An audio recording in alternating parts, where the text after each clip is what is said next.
Bonjour! Dans cette seconde partie, nous allons travailler directement sur une page d'Art Journal. Donc je travaille avec mon Art Journal de Diane Ravelli pour Ranger, dont j'aime beaucoup la texture du papier.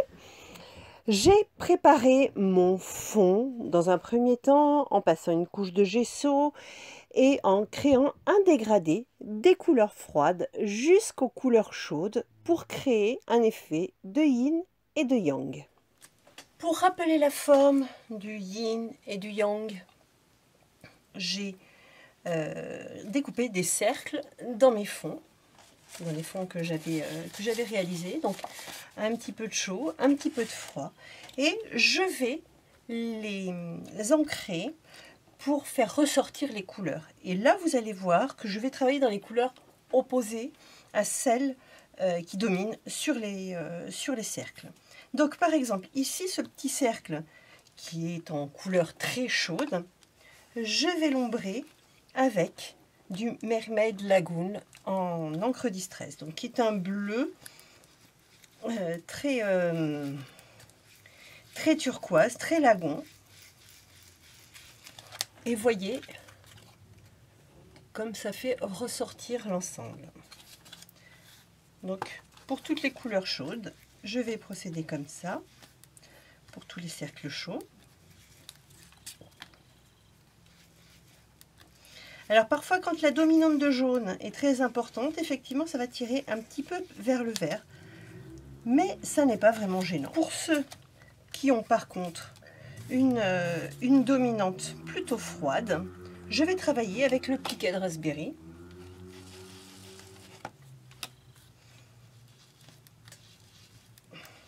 Finalement, on obtient des cercles dont on ne sait pas dire s'ils sont à dominante chaude ou à dominante froide. Et pourtant, ça ne tire pas vers le marron. Pour mon Art Journal, je vais finalement procéder un petit peu de la même façon. Donc, le Piquet Raspberry dans la zone à dominante froide. Et à l'inverse, du Mermaid Lagoon dans la zone à dominante chaude. Mes fameux petits chiffres que vous avez découverts lors de la dernière vidéo.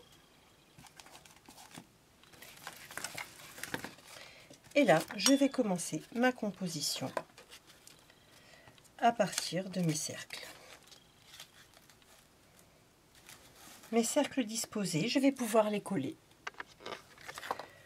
Je vais, comme à mon habitude, cercler, enfin, ombrer les cercles à l'aide de mon fameux crayon gras. Et ensuite, passer mon estompe pour accentuer le contour.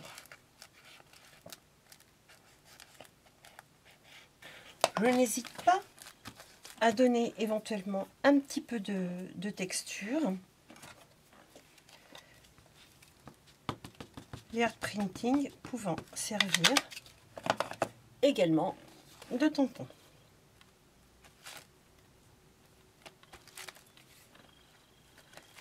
Je n'appuie pas, je mets juste un petit peu de matière par-ci par-là.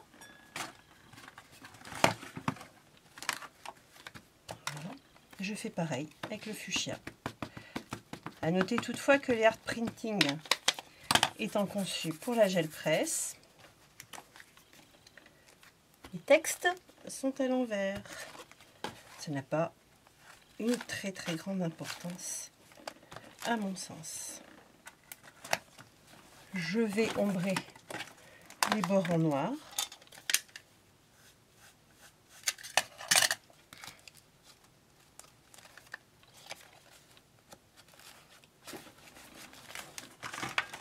Et toujours à l'aide de ma petite Dimo, je vais rajouter mon petit journaling.